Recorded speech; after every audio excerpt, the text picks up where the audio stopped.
하나님 말씀 봉독하겠습니다. 오늘 말씀은 마태복음 25장 41절에서 46절 말씀입니다. 신약성경 44쪽에 있습니다. 제가 봉독하겠습니다. 또 왼편에 있는 자들에게 이르시되 저주를 받은 자들아 나를 떠나 마귀와 그 사자들을 위하여 예비된 영원한 불에 들어가라.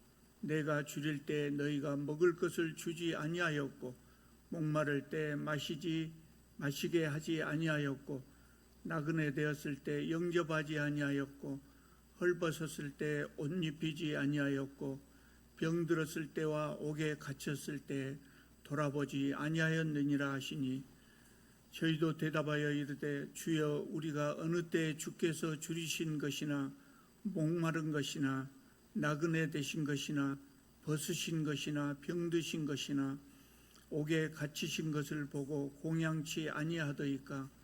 이에 임금이 대답하여 이르시되 내가 진실로 너희에게 이르노니 이 지극히 작은 자 하나에게 하지 아니한 것이 곧 내게 하지 아니한 것이니라 하시니라.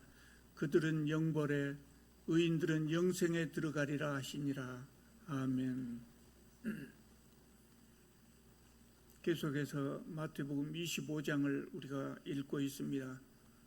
예수님은 바로 앞장 마태복음 24장에서 우리에게 깨어 있으라고 말씀하셨습니다. 그리고 이어서 25장에서 깨어 있는 삶이란 것이 어떤 것인가를 세 가지 비유를 들어서 설명하셨습니다. 첫 번째 비유가 열처녀 비유입니다. 열처녀 비유가 우리에게 주는 교훈이 뭐라고 했습니까? 끝까지 믿음을 지켜야 된다. 끝까지 믿음을 지켜야 한다는 것입니다. 두 번째 비유는 달란트 비유입니다. 달란트 비유가 우리에게 주는 교훈은 하나님께서 주신 사명을 최선을 다해서 수행해야 한다 하는 것입니다. 오늘은 세 번째 비유, 양과 염소 비유에 대해서 말씀드리겠습니다. 이 비유는 31절부터 시작됩니다. 예수께서 최후의 심판을 하실 때 모든 사람을 구분하시는데 마치 목자가 양과 염소를 구별하는 것 같이 하신다. 그렇게 본문은 이야기하고 있습니다. 이스라엘 유목민들은 양과 염소를 함께 길렀어요. 그래서 낮에는 함께 방목을 하다가 저녁에 잘 때가 되면 양과 염소를 따로 구별을 해서 우리에 가둔다고 합니다. 왜냐하면 염소는 추운 것을 싫어하고 양은 신선한 공기를 좋아하기 때문이라고 그럽니다. 예수님께서 세상 끝날에 사람들을 구별하실 때 의인들은 오른쪽에 악인들은 왼쪽에 그렇게 구분하신다는 것입니다. 예수께서 오시기 전에는 사람들이 악인들도 의인들처럼 위장해서 살 수가 있습니다. 그러나 심판대 앞에서 우리 주님을 속일 수는 없습니다. 그래서 명백하게 구분이 될 것입니다. 그래서 오른편 의인들은 영생을 얻을 것이고 왼편의 악인들은 영벌에 들어갈 것이라고 본문은 이야기하고 있습니다. 예수께서 오른편 의인들에게 영생을 주는 이유가 성경에 나와 있습니다. 우리 함께 보시기 바랍니다. 35절 36절입니다. 제가 한번 읽어보겠습니다. 내가 줄일 때 너희가 먹을 것을 주었고 목마를 때 마시게 하였고 나그네 되었을 때 영접하였고 헐벗었을 때 옷을 입혔고 병들었을 때 돌보았고 옥에 갇혔을 때 와서 보았느니라. 이렇게 예수님은 말씀하십니다. 그래서 의인들이 대답을 합니다. 주님, 우리가 언제 그런 일을 했습니까? 우리는 주님을 만난 적도 없습니다. 그때 예수께서 뭐라고 대답하십니까? 40절에 보시면 너희가 여기 내 형제 중에 지극히 작은 자 하나에게 한 것이 곧 내게 한 것이니라. 이렇게 말씀하십니다. 예수님은 지극히 작은 자, 다시 말해서 가난하고 소외된 자들을 예수님과 동일시 하셨어요. 가난하고 소외된 자들이 곧 나다, 이런 말씀입니다. 그래서 이런 사람들을 대접한 것이 곧 나를 대접한 것이라는 말씀입니다. 또 왼편에 악인들에게 영벌을 선언하신 이유가 42절 43절에 나와 있죠. 또 한번 제가 읽어보겠습니다. 내가 줄일 때 너희가 먹을 것을 주지 아니하였고 목마를 때 마시게 하지 아니하였고 나그네 되었을 때 영접하지 아니하였고 헐벗었을 때 옷 입히지 아니하였고 병들었을 때와 옥에 갇혔을 때 돌아보지 아니하였느니라, 이렇게 말씀하십니다. 그래서 이들도 묻습니다. 우리가 언제 주님을 대접하지 않았습니까? 우리는 주님을 만난 적이 없습니다. 주님이 우리 앞에 나타난 적이 없습니다. 이런 말입니다. 그래서 예수님이 대답하십니다. 45절입니다. 이 지극히 작은 자 하나에게 하지 아니한 것이 곧 내게 하지 아니한 것이니라, 이렇게 말씀합니다. 예수님께서 열거한 제목은 악한 일을 했다는 것이 아닙니다. 악한 일을 했다는 것이 아닙니다. 그러면 뭡니까? 선행을 베풀지 않았다는 것입니다. 세상의 법은 악한 일을 했을 때 그것을 죄라고 합니다. 죄로 분류합니다. 그런데 예수님의 심판 기준은 악행은 물론이고 선행을 하지 아니한 것도 죄가 된다는 것입니다. 우리가 부지 중에 악행을 한 것은 몰라서 그랬다고 변명이라도 할 수 있습니다. 그런데 우리가 이웃의 어려운 형편을 보고도 돕지 않는 것은 변명할 수가 없습니다. 이것이 오늘 비유, 양과 염소의 비유의 줄거리입니다. 여러분, 이 비유가 우리에게 가르쳐주는 교훈이 뭘까요? 나보다 어려운 이웃을 돌보며 살라, 그런 말씀입니다. 예수께서 언제 오실지 모르기 때문에 늘 깨어있는 삶을 살라고 말씀하셨습니다. 그 깨어있는 삶이 뭐냐면 나보다 어려운 이웃을 돌보며 사는 것입니다. 여러분, 구원은 어떻게 얻습니까? 많은 기독교인들이 이 영생의 길에 대해서 오해하고 있는 것이 있습니다. 그것이 뭐냐면 믿으면 구원을 얻는다는 것입니다. 맞지 않습니까? 믿으면 구원을 얻습니다.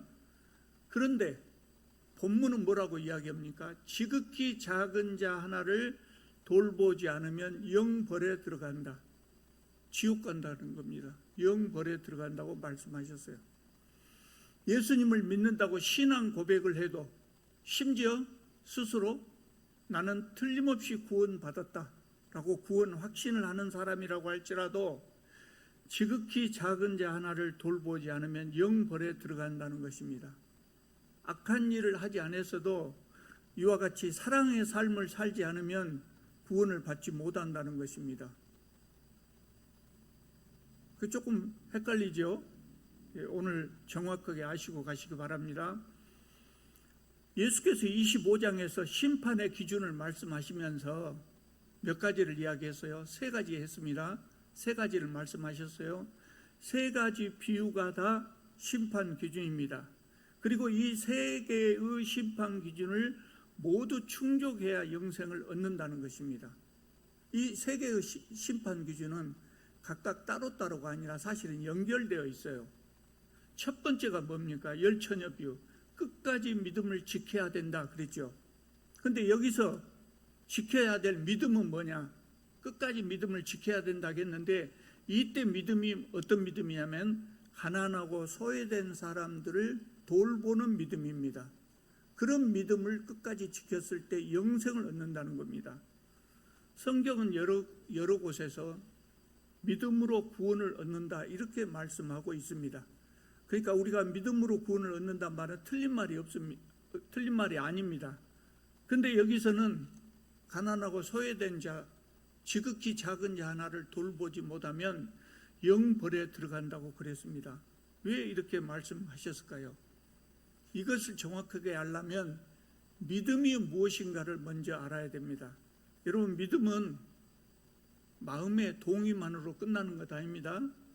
하나님이 살아계십니까? 믿습니까? 예, 믿습니다. 예수께서 우리 죄를 대신해 주셨습니다. 믿습니까? 예, 믿습니다. 그것만으로는 믿음이라고 할 수 없다는 거예요.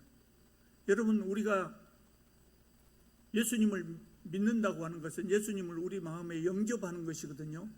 우리가 예수님을 영접할 때 누가 옵니까? 예수님의 영, 성령께서 우리 안에 오십니다. 성령께서 우리 안에 오십니다. 그러면 우리 마음이 예수님의 마음과 같은 마음이 돼요. 우리가 세상을 바라보는 시각이 예수님의 시각으로 세상을 바라본다는 겁니다. 그래서 예수께서 불쌍하게 여기시는 그런 사람들을 우리가 볼 때 우리도 역시 똑같이 불쌍한 마음이 나오게 되어 있는 것입니다. 그래서 그런 사람들을 보면 그냥 지나칠 수가 없죠. 예수님을 우리 마음속에 모시고 사는 사람은 그런 사람들을 볼 때 그냥 지나칠 수가 없다는 거예요. 그래서 돕지 않을 수가 없다는 겁니다. 예수님을 믿으면 이런 마음이 자연스럽게 우러난다는 거예요. 이런 마음이 생기지 않는 사람은 자기 입으로 신앙 고백을 한 사람이라고 할지라도 그 안에 성령님이 계시지 않기 때문에 믿는 자라고 말할 수가 없다는 거예요. 그래서 오늘 말씀은 지극히 작은 자 하나를 돌보지 않는 것, 그것을 잘못이라고 말하는 겁니다. 끝까지 믿음을 지켜야 한다 할 때 이 기준에서 믿음이란 뭐라고요? 지극히 작은 자 하나를, 가난한 사람들을 돌보는 그런 믿음입니다.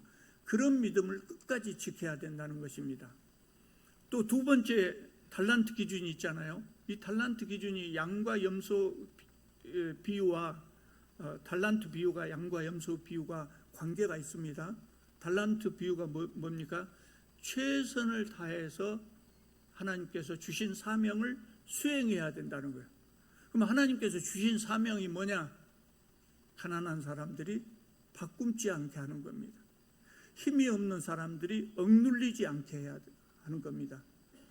가난한 사람들이 굶주리지 않고 힘이 없는 사람들이 억압받지 않고 무시당하지 않도록 최선을 다해서 일해야 된다는 것입니다. 그러니까 세 가지 기준, 세 가지 비유들은 이렇게 서로 연결이 되어 있어요. 그래서 이 세 기준을 온전히 지킬 때 영생을 얻는 것입니다. 세상의 교회들이 크고 아름다운 예배당을 지으려고 혈안이 되어 있는 것 같아요. 그런데 여러분, 성경에 예배당 크고 아름답게 이쁘게 잘 지어라 그런 말씀 본 적이 있습니까? 성경에는요, 예배당 잘 지어야 된다는 말이 한마디도 안 나와요. 성전을 아름답게 지어야 된다는 말씀은 나와요. 그러나 제가 늘 강조했듯이 예배당은 성전이 아닙니다. 성경에서 예배당을 잘 지으라는 말은 한 군데도 안 나와요. 그렇지만 가난한 자를 도와야 한다는 말씀은 수도 없이 많이 나옵니다. 가난하고 소외된 사람을 돕는 것은 예수 그리스도의 사랑을 실천하는 것입니다. 예수 그리스도의 행동을 그대로 본받는 것입니다. 그렇기 때문에 그것을 기독교의 본질이라고 할 수 있어요. 그래서 우리가 이것을 해야 된다는 겁니다. 이렇게 사는 삶이 깨어있는 삶이라는 것입니다. 지극히 작은 자 하나에게 한 것이 나에게 한 것이다 그랬습니다. 그래서 우리는 지극히 작은 자를 도와야 합니다. 본문에서 예수께서는 오른편 의인들이 예수님을 대접했다고 칭찬했습니다. 그런데 이 사람들은 예수님을 대접했다는 사실을 전혀 인지하지 못하고 있습니다. 왜 그렇습니까? 이 사람들이 사실 예수님을 대접한 것이 아니고 지극히 작은 자 하나를 대접한 것입니다.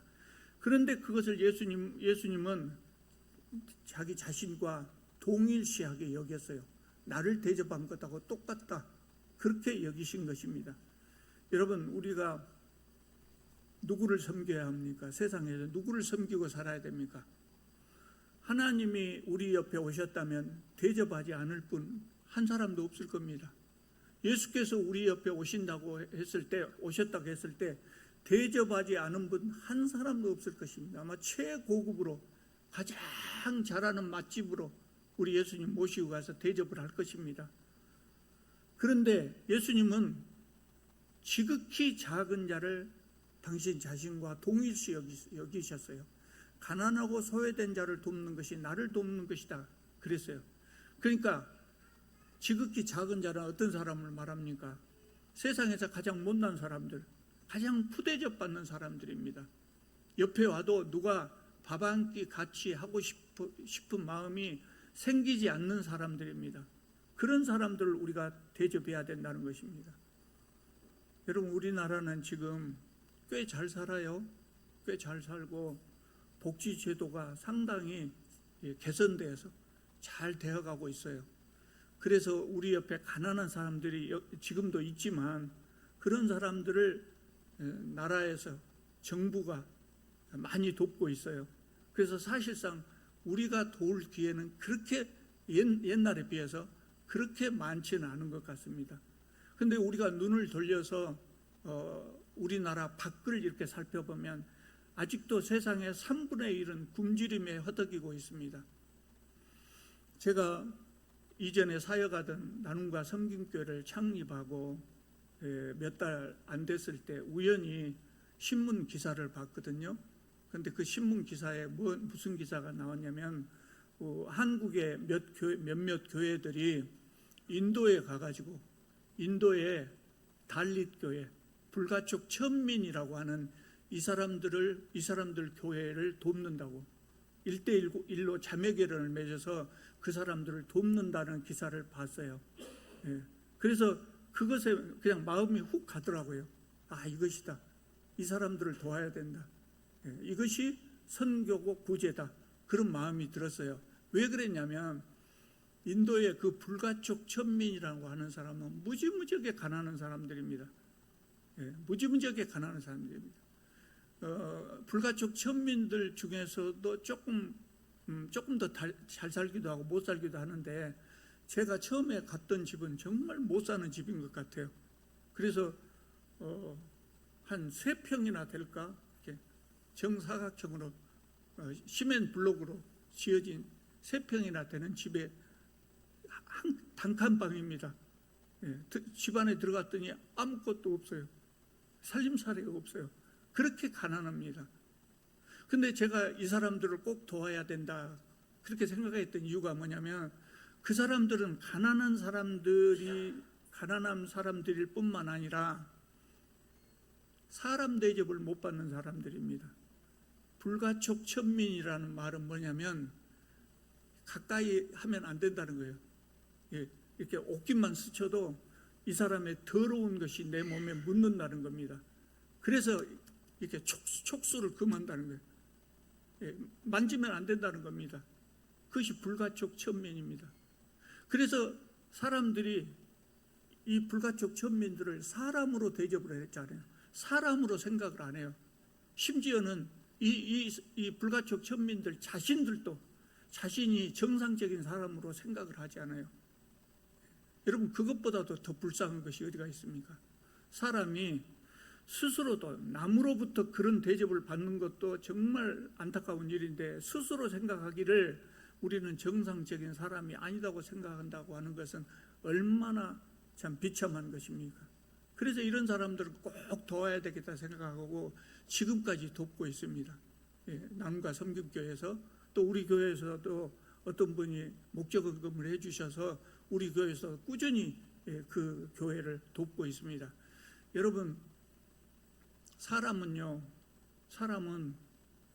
그 사람의 모습이 어떤 모습이든지 간에 존귀한 존재입니다. 어떤 사람이든 존귀한 존재입니다. 왜 그렇습니까? 하나님의 형상을 따라 지음받았다 그랬어요. 그러니까 우리의 모습이, 우리의 형상이 하나님의 형상이라는 겁니다. 그러니까 사람이 사람을 업신여긴 것은 사람이 하나님의 형상을 업신여긴 것이에요. 그래서 하나님께서는 이것을 굉장히 싫어합니다.